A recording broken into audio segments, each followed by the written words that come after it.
warahmatullahi wabarakatuh.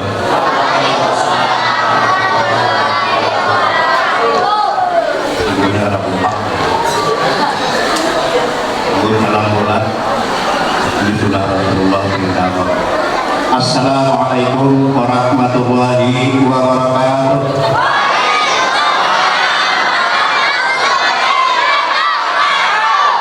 Terima kasih. Bismillahirrahmanirrahim. Alhamdulillahilladzi asra bi 'abdihi lailan minal masjidil haram ilal masjidil aqsa.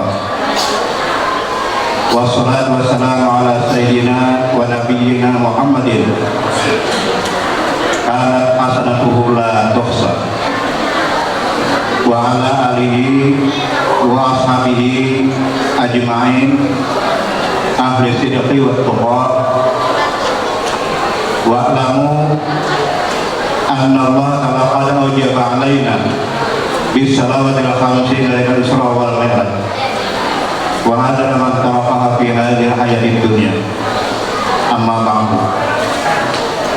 Yang sama-sama kita muliakan dan kita cintai para habaib Duriannya Rasulullah SAW dimanapun mereka berada, yang sama-sama kita hormati dan kita muliakan dan kita sayangi para tuan guru, para asatidz, para diyaul muslimin, bapak-bapak serta ibu-ibu hadirin dan hadirat, anak-anakku sekalian, hamba Allah umat Rasulullah, calon-calon penghuni surga. Ya insya Allah kita dirahmati dan diberkati Allah Subhanahu wa Ta'ala. Alhamdulillah, segala puji bagi Allah. Seluruh pujian hanya milik Allah, dan Allah lah yang pantas kita puji. Sebab keyakinan kita sebagai ahlu sunnah wal jamaah, apapun yang berlaku, apapun yang terjadi dalam hidup dan kehidupan kita, gerak dan diam, hujan, panas, bahagia dan menderita, itu semuanya tidak keluar daripada kudrat dan iradah Allah. Termasuk kehadiran kita, berkumpulnya kita di rumah Allah yang mulia ini, akui tidak diakui, ini hanya semata-mata anugerah Allah Subhanahu wa Ta'ala yang sudah tersusun rapi dalam ilmu Allah. Namun kita berdoa, bermohon, munajat, semoga perkumpulan kita pada saat ini, meskipun sekilas, pintas, atau sekejap, mudah-mudahan akan dibayar oleh Allah dengan harga yang mahal, berupa ridha dan ampunannya. Innallaha ashtara minal mu'minina anfusahum wa amwalahum bi anna lahumul jannah. Allah akan membeli apapun yang ada pada diri orang beriman, tenaganya, jerih payahnya, hartanya, anaknya, semuanya dengan harga bi anna lahumul jannah, dengan harga yang mahal, yaitu surga. Amin. Para hadirin jamaah umat Rasulullah yang dimuliakan Allah Subhanahu wa Ta'ala, kemungkinan ulun yakin bapak-bapak serta ibu hadirin di sini sudah mengenal atau ingat peristiwa cerita singkat perjalanan Rasulullah SAW yang kita laksanakan bahkan setiap tahun, bahkan di Palangkaraya ini sudah mulai gempa peringatan Isra Mi'raj di mana-mana. Jadi tentang masalah kisah Isra Mi'raj itu sampean sudah hafal pada. Tapi namun yang kita cari adalah esensinya, inti dari sebuah peristiwa. Karena hidup manusia itu ada di 3 dimensi waktu. Pertama waktu kemarin, kedua waktu sekarang, dan ketiga waktu yang akan datang atau besok. Orang yang cerdas, orang yang pintar adalah orang yang bisa mengambil pelajaran mengambil pendidikan terhadap masa lalu untuk dijadikan sikap hidup yang sekarang agar nanti bahagia di masa akan datang. Itulah konten ataupun momen yang akan kita bahas pada malam hari ini. Jadi peristiwa yang pernah menggemparkan langit, menggemparkan bumi, dan hampir sepertiga umat Rasulullah pada waktu itu menjadi pukulan batu kembali murtad. Karena peristiwa ini tidak bisa dicerna, tidak bisa dibahas dengan logika intelektualitas manusia. Ini urusan iman. Hanya imanlah yang sanggup mempercayai terhadap peristiwa yang di luar akal.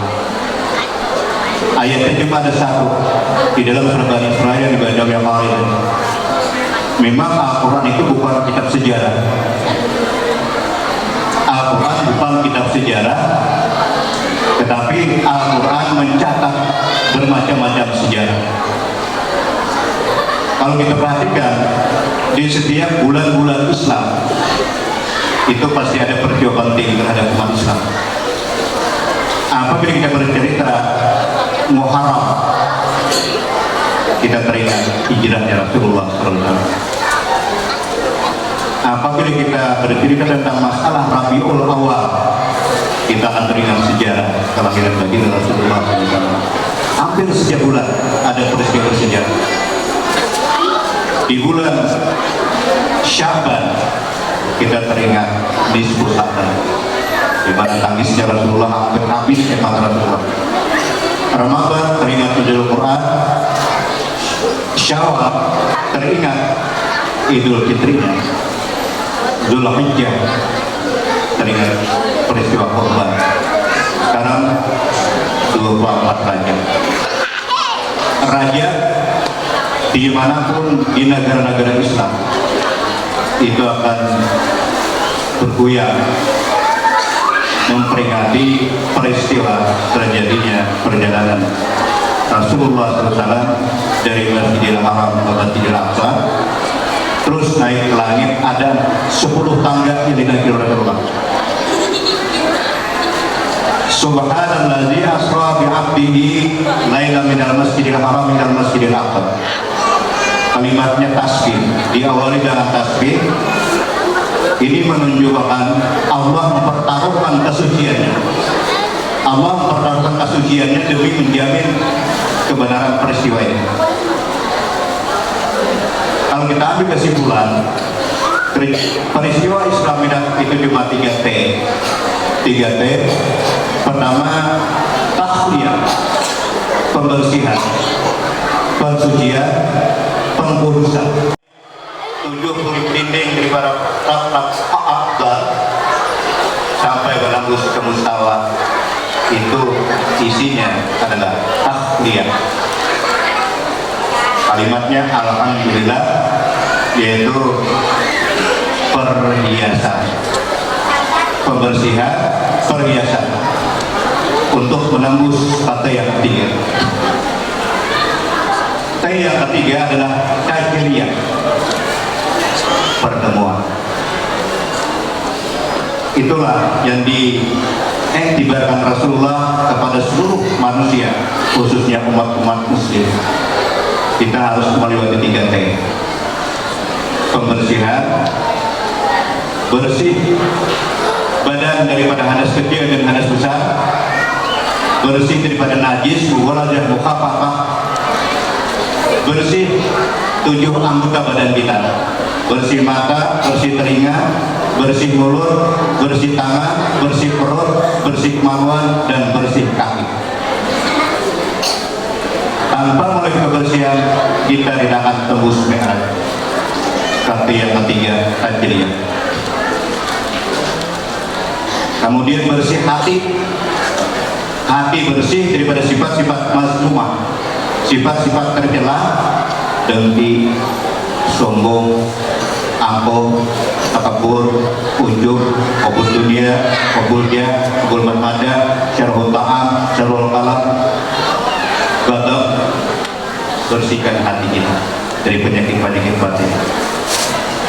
Sehebat apapun ibu melaksanakan ibadah, bapak sebanyak apapun sedekah, kalau hatinya jelek, hatinya buruk, selamat jalan ibadah. Man kana fi qalbi mithqalu dzarratin minal kibr la yadkhulul jannah. Barang siapa ada dalam batinnya, dalam hatinya seperti zurah, seperti atom, seperti semut yang paling kecil, terbawa mati tanpa tobat, la yadkhulul jannah. Habis mal kita semua. Inilah tahliyah pertama, pembersihan hati. Dan pada saat itu Rasulullah SAW dibersihkan oleh Jibril. Bahkan Jibril pada waktu itu setelah melihat mangkat Rasulullah, Nabi pada waktu itu bisa mengalami tahun duka, amul hazin, tahun duka. Beliau ditinggalkan oleh dua orang benteng pertahanan yang paling dicintai oleh Rasulullah, benteng luar dan benteng dalam. Benteng dalam yang penyemangat Rasulullah, penghibur Nabi, penggairah Rasulullah, ialah istri beliau Siti Khadijah. Khadijatul Kubra wafat pada tahun itu. Itu benteng dalam. Adapun benteng luar yang membentengi Rasulullah dakwah, siapapun yang mengganggu Muhammad harus berhadapan dengan saya. Ialah paman beliau yang bernama Abu Talib. Jadi kedua-duanya manusia mulia yang pada waktu menjadi benteng Rasulullah wafat pada tahun itu. Jadi Rasulullah dalam keadaan berduka cita.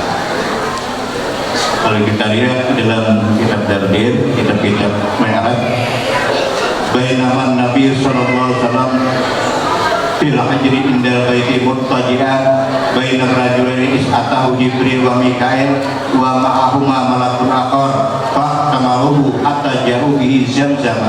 Di ujung kalimatnya wa kharaja ma kana bihi min ada gumpalan darah hitam, ada gumpalan darah hitam yang dipamerkan oleh Jibril alaihissalam, dicabut dari dada Rasulullah, memperkenalkan kepada seluruh manusia. Wahai seluruh manusia, ini sesungguhnya di dalam hati kalian, di dalam dada kalian ada gumpalan darah hitam, tempatnya sarang setan. Itulah yang dibersihkan. Lalu setelah dibersihkan, dituang ilmu, yakin, iman, Rasulullah padat dengan keyakinan. Inilah makna perjalanan. Bapak-bapak, ibu-ibu, anak-anakku sekalian, kalau ingin melanjutkan hidup, ingin melanjutkan perjalanan dalam hidup, pertama, bersihkanlah hati. Bersihkanlah hati dan isilah dada kita. Kita operasi dada kita, kita bedah dada kita. Kemudian kita isi dalam ilmu sebagai penunjuk jalan, iman sebagai pengarah jalan, dan yakin sebagai pemberani penyemangat hidup. Silakan berjalan, silakan berjalan, silakan lanjutkan perjalanan. Sebab di perjalanan kita pasti akan bertemu dengan tantangan, bertemu dengan lika-liku, bertemu dengan ujian. Bagi siapapun yang tidak siap penarang iman, dia akan terombang-ambing pulang kita di tengah malam. Itulah esensi dari Masjidil Haram ke Masjidil Aqsa. Ayatnya subhanallah, subhanallah. Itu kalimatnya kalau digantikan dalam ilmu balaghah namanya ijaz. Redaksinya pendek tapi maknanya luas. Maknanya luas. Maha suci Allah. Ini sudah menanamkan kepercayaan dan keyakinan bahwa Nabi diperjalankan. Allah mempertaruhkan kesuciannya untuk menjamin kebenaran peristiwa ini. Maha suci Allah daripada sifat kekurangan. Maha suci Allah tidak mampuan, tidak mungkin Allah tidak mampu. Jangankan menjalankan Rasulullah, membalik langit ke bawah, bumi ke atas, Allah mampu. Subhanallah, Maha suci Allah dapat dilupakan dan dilupa. Apapun kalau Allah berkehendak pasti akan terjadi. Di situ orang yang beriman mendengar kisah Rasulullah, lebih daripada itu kita percaya. Lebih daripada itu kita percaya. Kenapa? Karena Allah yang memperjalankan. Subhanalladzi asra bi 'abdi. Kalimatnya asra, dan asra itu Allah sudah merencanakan sebelum langit ada, bumi ada. Sebelum makhluk ini ada, sudah merencanakan akan memperjalankan Rasulullah. Jadi bukan Nabi berjalan, tapi Nabi diperjalankan. Allah lah yang aktif, Nabi pasif. Yang namanya sudah diatur, Nabi manggut-manggut, malut-malut saja. Kemanapun Allah membawa, kemanapun Allah perjalankan. Dan kapan terjadinya? Dan siapa yang perjalankan? Abdi. Juga Abdi ini menjawab semua keraguan-keraguan orang-orang yang murtad, orang-orang yang lemah iman, orang yang rapuh iman. Apakah Nabi berjalan dengan roh? Apakah dengan jasad? Jawabannya Abdi. Kalau sudah Abdi, hamba. Yang namanya hamba, ada roh, ada jasad. Ada roh, ada jasad. Kalau cuma jasad saja tanpa roh, bangkai. Kalau roh saja tanpa jasad, kuntilanak, gundurwo. Jadi kalau jasad dan roh, berarti Nabi berangkat dengan roh dan jasad. Abdi. Terjadinya pada malam Lailan ayakanul lail, sedikit malam. Kurang lebih tafsir menerjemahkan Lailan itu 2,5 jam. 2,5 jam jalan tembus kecepatan cahaya dari Masjidil Haram ke Masjidil Aqsa. Kalau kita jalan secara normal itu perjalanan 1 bulan pakai kuda. Paraannya boleh ada sebulan, berarti 2 bulan. Makanya ayatnya sampai Innahu was-sami'ul basir. Ayatnya semua sampai di situ, sampai Masjidil Haram. Sudah sepertiga umat yang rapuh kembali menjadi murtad. Apalagi ayatnya sampai ke atas. Dan disitulah Abdi ada 2 jawaban. Pertama, Nabi diperjalankan dengan roh dan jasad. Dan kedua, Nabi sebelum disebut Abdi, Nabi sudah digandeng lulus, uji lulus, dihantam lulus, dipukul lulus, dihina lulus, dicaci lulus, diintimidasi lulus, diancam pembunuhan, beliau lulus. Allah akui ini hamba.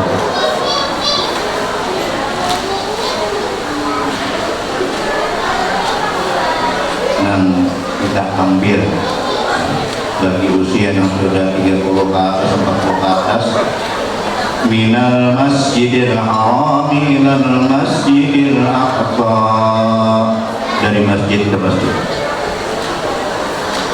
Ada 5 masjid yang disinggahi Rasulullah.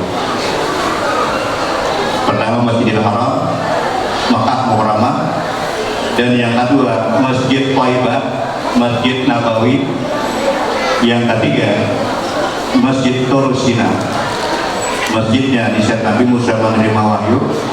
Yang keempat Masjid Baitul Ham, di kebun-kebun kurma, di mana di situ lahirnya Nabi Isa alaihissalam.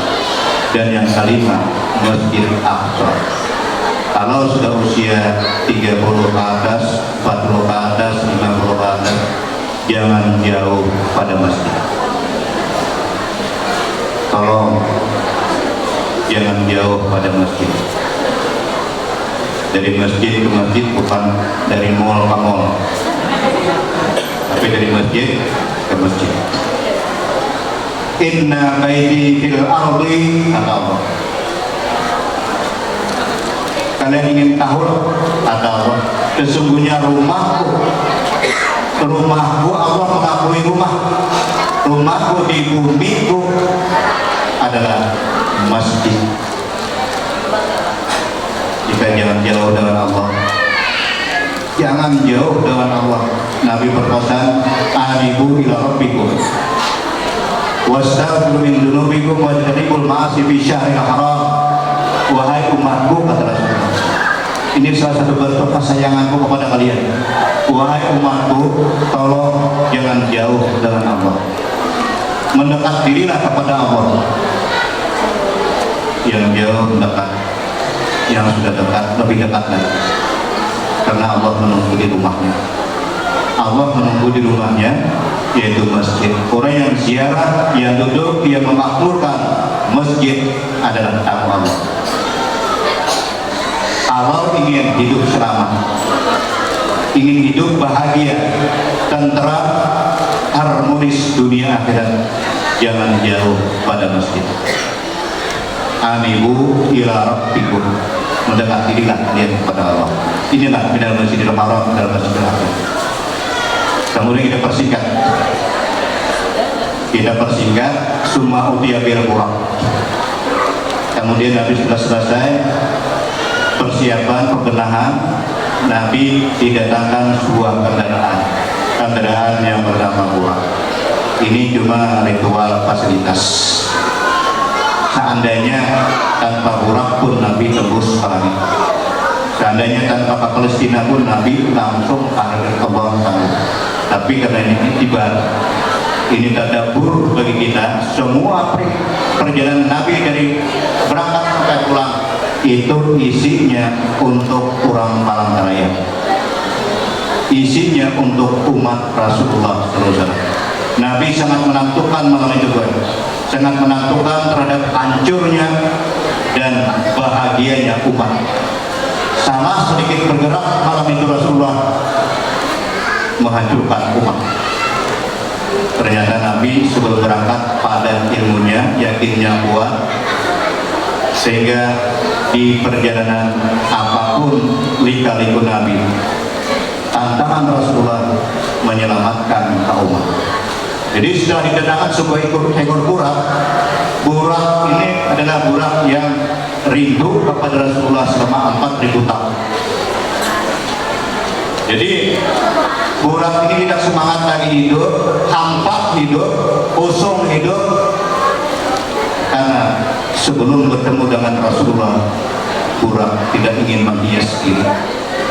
Jadi pada waktu itu dikabarkan oleh Jibril bahwa buraq ingin menjemput Rasulullah sampai ke bumi, sampai di hadapan Rasulullah. Buraq ini masih hilang kesadaran, berluncat-luncat. Dan sampai-sampai waktu Nabi ingin naik ke pundak buraq, buraq menolak.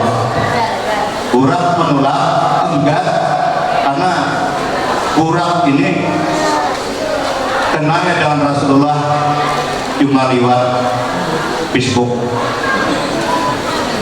lewat web streaming, belum pernah melihat siapakah Muhammad sebenarnya. Jadi di saat waktu Rasulullah hendak naik ke buraq, buraq menolak enggan, soalnya jasadnya buraq, tubuhnya buraq hanya dipersiapkan untuk Muhammad SAW, karena beliau tidak tahu bahwa inilah Muhammad. Lalu pada waktu itu ditapuk oleh Jibril, buraq di bahu, ya Tuhan, apalah tastahi malah dibagi khalqun akramu indallah. Bahasa kitanya, buraq, ikam kada beradab kah, kada berakhlak kah, kada bertata krama kah, kada berbudi pekerti kan? Ujar ikam merindukan selama 4.000 tahun, ikam kada kau makan, kada kau kuring, kada kau mandian, karena merindukan Muhammad. Ini orangnya, ini orangnya Muhammad. Lalu akhirnya pastahya, paluh dingin, keringat dingin buraq. Oh ini kan nama Muhammad. Semangatlah ikut buraq, berbeda lah ikut buraq. Akhirnya Rasulullah naik ke atas buraq. Jadi saking rindunya, sayangnya dengan Nabi, buraq ini baik-baik. Kira Nabi itu tenang, diam, tidur di atas kendaraan buraq. Buraq itu bila melewati gunung, naik gunung, tangannya berhandap, batisnya berpanjang. Bila turun gunung, tangannya berpanjang, batisnya berhandap. ada gelombang di jalan Nabi hanyut nampai di Garuda. Ini salah satu kasih sayang Burak kepada Rasulullah. Tantangan pertama, masih ingat Pak? Tantangan pertama di saat Rasulullah naik ke Burak. Ada seorang makhluk Allah yang bernama Jin Ifrit. Jin Ifrit mengejar Rasulullah, mengejar Burak pada waktu itu dengan suluh-suluhnya yang mengerikan, menyeramkan untuk menghalangi perjalanan Rasulullah. Pada waktu itu Nabi selamat. Nabi selamat. Kemudian Nabi ada melihat pemandangan indah, Bu. Ini mengharumkan wanita-wanita akhir zaman. Karena Isra Mi'raj ini meskipun sudah 14 abad, tapi tidak pernah kehilangan relevansinya. Masih bisa dipakai untuk hidup manusia di ujung abad ke-20. Ada di perjalanan Rasulullah mencium bau harum, wangi semerbak yang mengharumkan perjalanan Isra dan Mi'rajnya Rasulullah SAW. Ternyata perempuan, bukan laki-laki, perempuan. Bahwa ada raihah Nabi mencium bau harum. Ya Jibril, ma hadhihi raihah. Jibril numpang tanya. Tadi bodyguard Rasulullah di Masjidil Haram, Jibril sekaligus guru. Jibril numpang tanya, ini bau apa Jibril? Harum apa Jibril? Wangi apa Jibril? Lalu Jibril menjawab, hadhihi raihatul masyiqah. Ternyata harumnya masyiqah. Masih ingat Bu? Berikan ya. Ini memang harumkan perjalanan Isra dan Mi'raj sampai sekarang masih harum. Ternyata perempuan. Siapakah Masyiqah itu? Masyiqah bukan penguasa, Masyiqah bukan pejabat, Masyiqah bukan nikrat, bukan orang yang kaya-raya, tetapi Masyiqah adalah seorang jumus, seorang pembantu, seorang budak. Beliau adalah tukang sisirnya putri Fir'aun. Untung gue Islam lah. Jadi Islam ada pilih gue, ada pilih kaya, ada pilih miskin, ada pilih pejabat, ada pilih rakyat.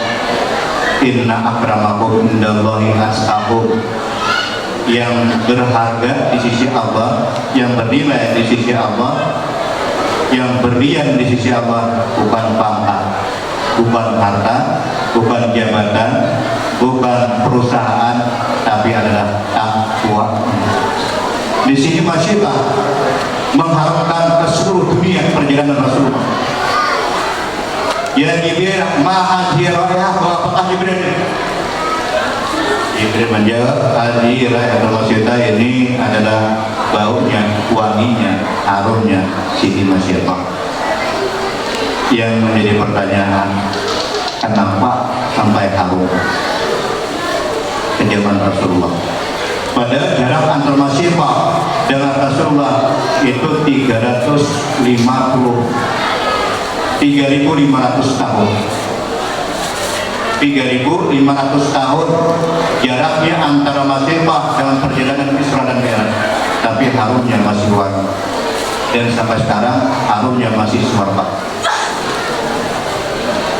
Beliau adalah tukang sisir, tukang suluh putrinya Masyiqah. Di saat waktu Masyiqah, tiba-tiba di saat waktu beliau menyisiri putri Fir'aun, lalu berdua ini salon. Kenapa? Isyafaqal masyarakat. Kalimatnya spontanitas. Maliku putri Fir'aun. Dadanya, batinnya putri Fir'aun, putri seorang raja yang mengaku Tuhan, mendengar ucapan Masifah menggebu-gebu dalam batin. Masifah, apa yang kamu ucapkan? Apa yang kamu kata? Masifah menyebut Bismillah, dengan nama Allah, dengan menyebut nama Allah.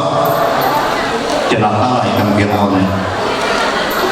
Ujar Masifah, di saat waktu didengar oleh putrinya Fir'aun, kemudian ditegur oleh putrinya Fir'aun, takutkah Masifah dengan putri Fir'aun? Karena bila putri Fir'aun yang mendengar, berarti Fir'aunlah yang mendengar.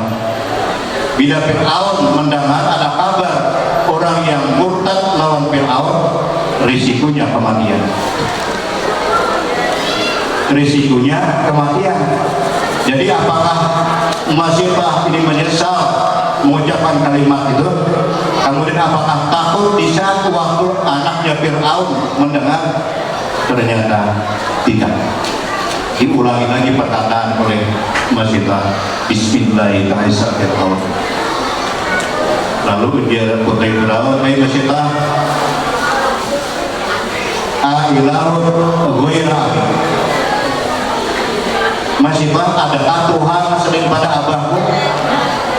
Adakah Tuhan selain pada bapakku, wahai Masifah? Pertanyaan kita, takutkah Masifah terhadap pertanyaan putri Fir'aun? Ternyata semakin berani. Semakin berani, tidak takut kehilangan pekerjaan, tidak takut kehilangan kehidupan, tidak takut kehilangan suami dan anak. Ujian Masifah, na'am Rabbi wa Rabbubillah. Benar, ujian Masifah, memang ada Tuhan sebenarnya. Abaikan oleh Tuhan. Tuhanku, Tuhan kamu, Tuhan Fir'aun, Tuhan Mesir adalah Allah. Semakin merah meronta wajahnya putri Fir'aun. Belum pernah selama hidup mendengar orang yang wani lawan Fir'aun. Padahal ini siapa? Masifah, Yunus, pembantu, babu, budak. Di sini 2 kali Fir'aun kebobolan istana. Kebobolan, bocor pertahanan Fir'aun. Ternyata yang bocorkan kurang dalam sendiri. Jadi di saat mendengar, apakah ada Tuhan selain pada abahku, wahai putri, wahai Masifah? Ternyata Masifah ada takutan Tuhan. Masifah ada takutan. Ibu seandainya ini santai lah. Kalau ke masjid,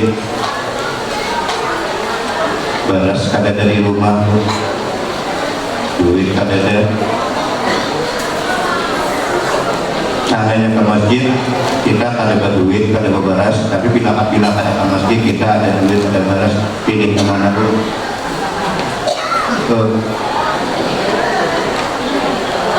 Jujur, ini ke masjid lah. Ini ke masjid. Jangan tergiur, jangan terlena. Ini di ujung perjalanan Rasulullah ini, gue ada tantangan umat Islam, musuhnya umat Islam.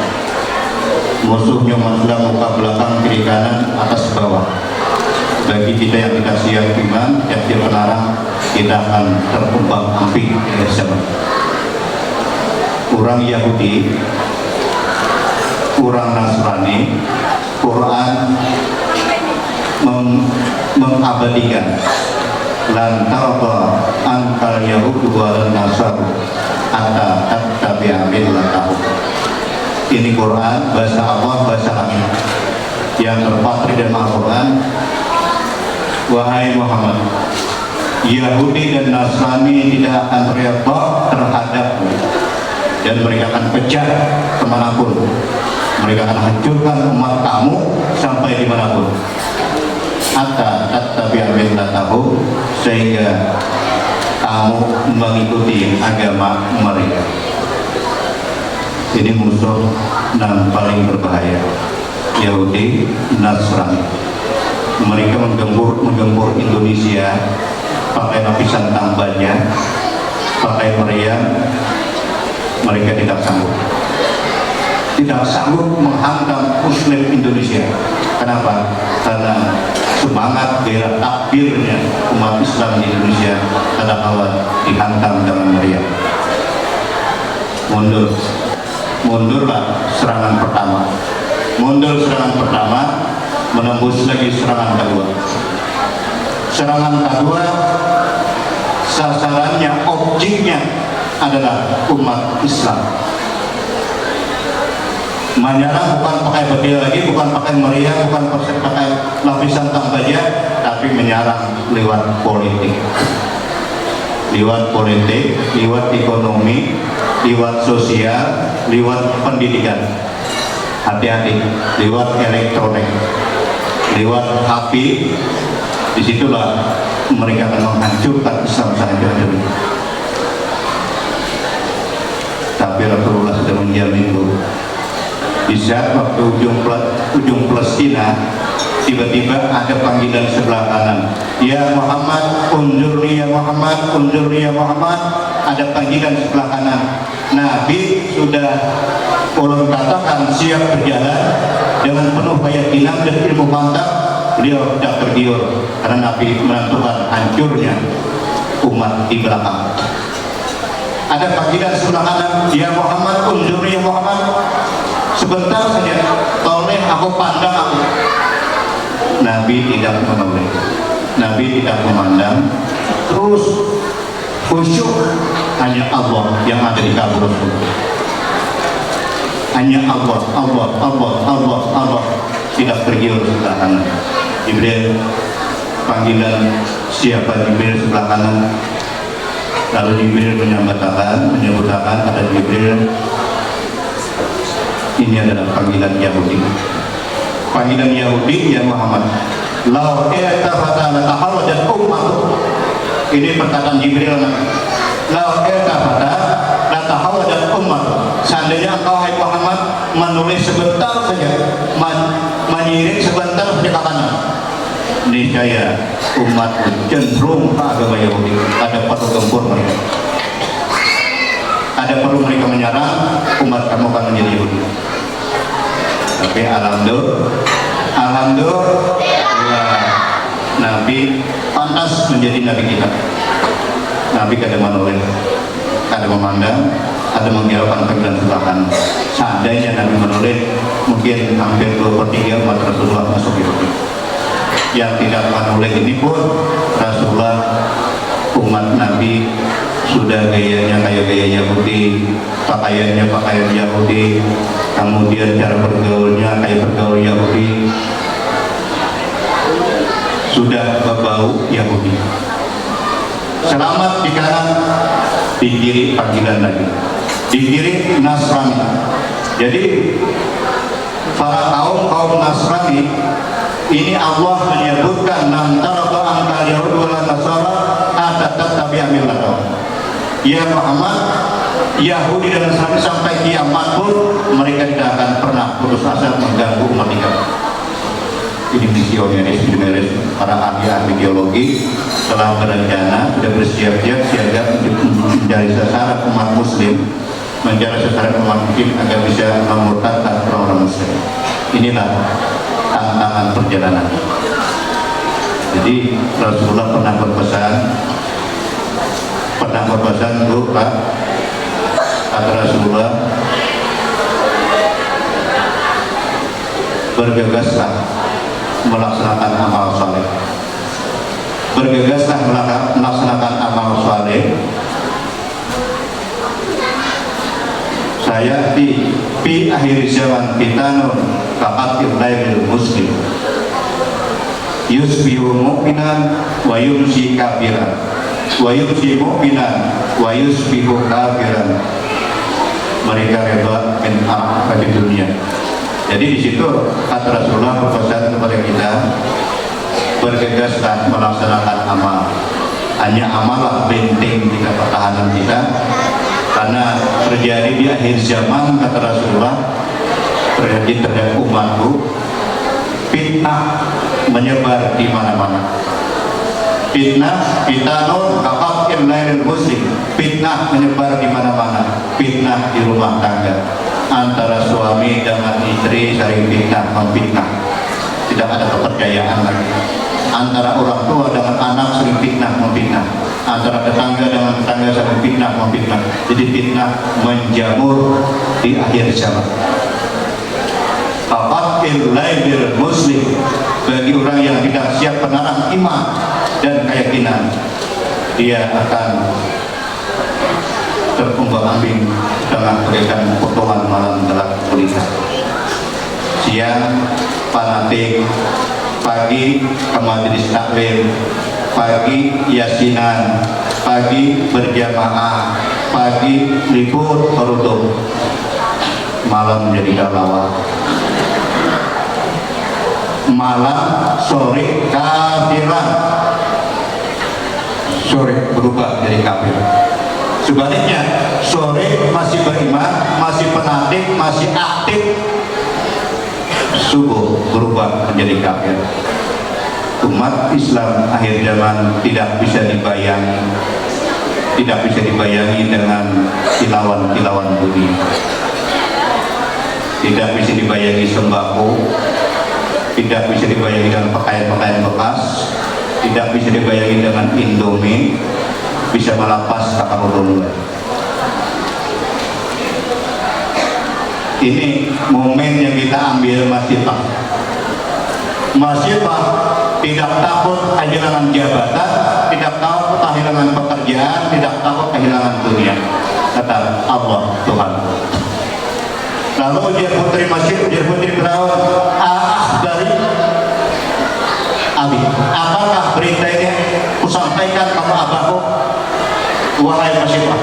Artinya bila sudah kusampaikan kepada abahku, siap-siap mati. Siap-siap mati.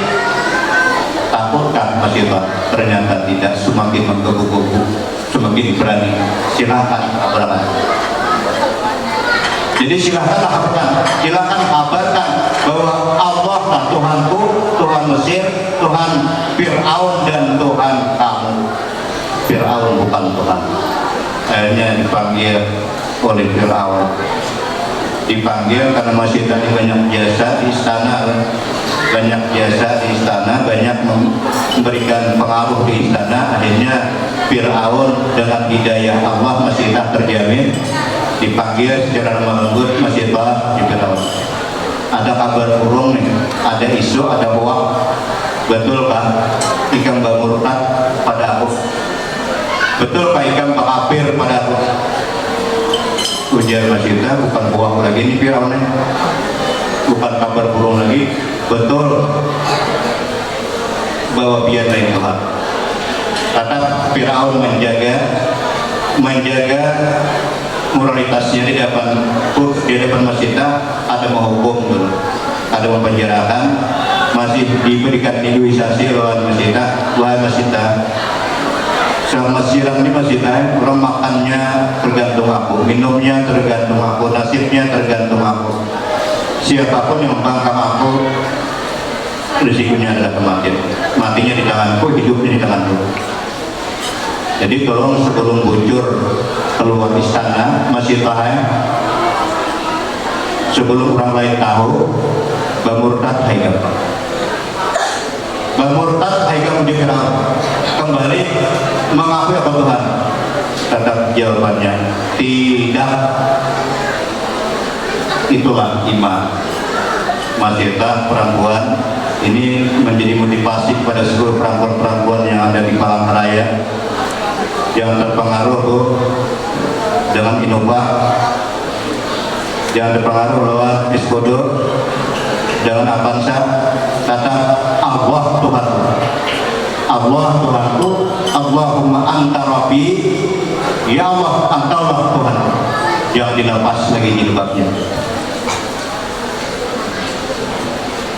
Akhirnya karena keputusan itu sudah keputusan negara Mesir, siapapun yang membangkang ketuhanan Fir'aun, mereka akan dibunuh. Dibawalah ke tempat persidangan umum Siti Masifah. sebelum dihukum Masyidah diperlihatkan ada dua buah kawah besar yang berisi minyak mendidih, dipanaskan beberapa hari agar siapapun yang masuk ke situ langsung diundang masak. Firaun masih belum membuat Masyidah melihat kawah dua buah, melihat kawah yang dua buah. Ujian Masyidah melihat itu kawah besar, wajan besar, di dalamnya ada minyak mendidih, artinya engkau hendak membuat apa sana? Ujian Masyidah. Lalu ujian Firaun, ada takutan mereka? Ada. Siapa lagi Masyidah? Suami engkau angkat menjadi Perdana Menteri dan engkau memberikan sebuah hadiah megah, silakan pilih. Hendak pesawat kah, hendak Innova kah, hendak Alphard kah? Ini gelang kah? Ujian Masyidah, lah, tidak. Allahu Rabbi. Akhirnya pada waktu itu Masyidah sampai pada giliran anaknya hendak dibuat Masyidah tertakut sebentar, tertahan sebentar, karena tadi saya anak-anaknya baru hidup, belum pernah hidup, belum bisa menikmati perjalanan hidup. Jadi Masyidah ada perasaan saya. Lalu pada Masyidah tertahan, hendak masuk ke dalam kawah, lalu ditegur oleh anaknya yang membawa susuan, "Ma, anti adalah hak. Ma, dia dalam kebenaran. Ayo kasih kita masuk." Barulah Masyidah dan putrinya masuk ke dalam kawah. Ternyata di kawah sudah menyambut malaikat-malaikat surga untuk menyambut kedatangan Masyidah. Inilah mengharumkan perjalanan Isra wal Mi'rajnya Nabi Rasulullah SAW. Mudah-mudahan semoga kita bermohon, berdoa, bermunajat kepada Allah yang Maha mendengar, Allah yang Maha menatap, Allah yang Maha memperhatikan kita, dengan semangat dan keyakinan kita atas terjadinya peristiwa Isra dan Mi'raj. Mudah-mudahan seluruh dosa-dosa kita, dosa ibu bapak kita, dosa guru-guru kita diampuni oleh Allah Subhanahu wa Ta'ala, dan semoga Allah hilangkan, Allah cabut, Allah lepas semua sifat-sifat malas kita untuk melaksanakan ibadah kepada Allah Subhanahu wa Ta'ala. Akhirul kalam, salam dan indah, mohon maaf. Assalamualaikum warahmatullahi wabarakatuh.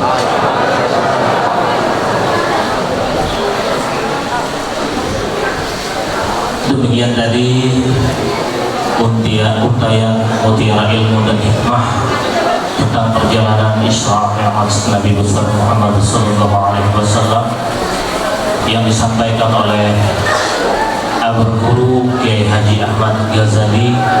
Semoga apa-apa yang disampaikan beliau tadi menjadi ilmu yang bermanfaat bagi kita semua, dan tentunya bisa kita amalkan dalam kehidupan kita sehari-hari. Amin amin ya Allah ya Rabbal Alamin. Memasuki acara yang kelima, yaitu doa. Untuk doa kami mintakan dengan hormat kepada Ayahanda Guru Haji Abdul Fatah.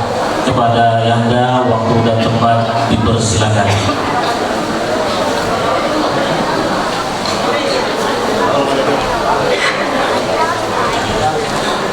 Selamat.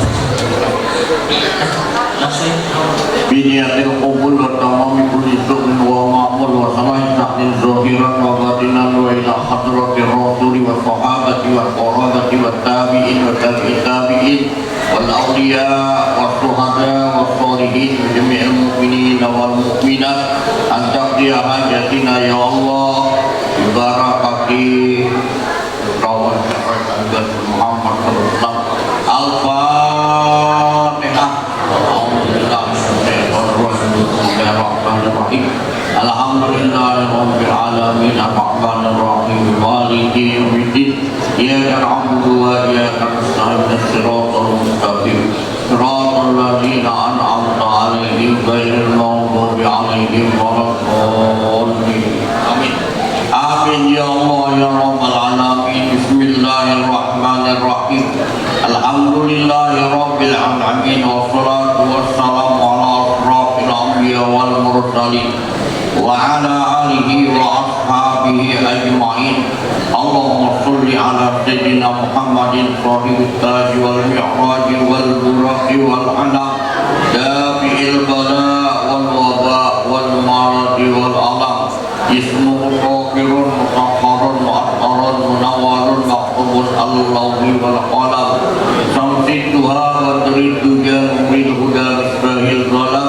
Abil qasim sayyidil qawnain safi isaqalain al-mahbub inda maqbikaini wal maghribain. Allahumma inna nas'aluka salamatan fi dinina wa afiyatan fi jasadina wa ziyadatan fi ilmina wa barakatan fi rizqina wa taubatan qabla mautina wa rahmatan inda mautina. Allahumma hawwin alaina fi sakarati mautina wa najata minan nar wal afwa indal hisab. Rabbana la tuzigh qulubana ba'da idh hadaitana wa hab lana min ladunka. Marilah kita bersama-sama menutup acara kita pada malam hari ini dengan bersama-sama mengucap hamdalah alhamdulillahirabbil alamin. Di sini kami dari seluruh jajaran kepanitiaan Peringatan Isra Mi'raj Nabi besar Muhammad sallallahu alaihi wasallam mengucapkan terima kasih yang sebesar-besarnya khusus kepada Ayahanda Kiai Haji Ahmad Ghazali selaku penceramah kita pada malam hari ini, dan juga atas kehadiran dari Ayahanda Haji Abdul Rahman, Ayahanda Haji Abdul Rahman sudah hadir pada malam hari ini, dan juga atas kehadiran Ayahanda Haji Ahmad yang hadir juga pada malam hari ini. Semoga apa yang kita lakukan pada malam hari ini berkumpul dengan para ulama, para alim ulama,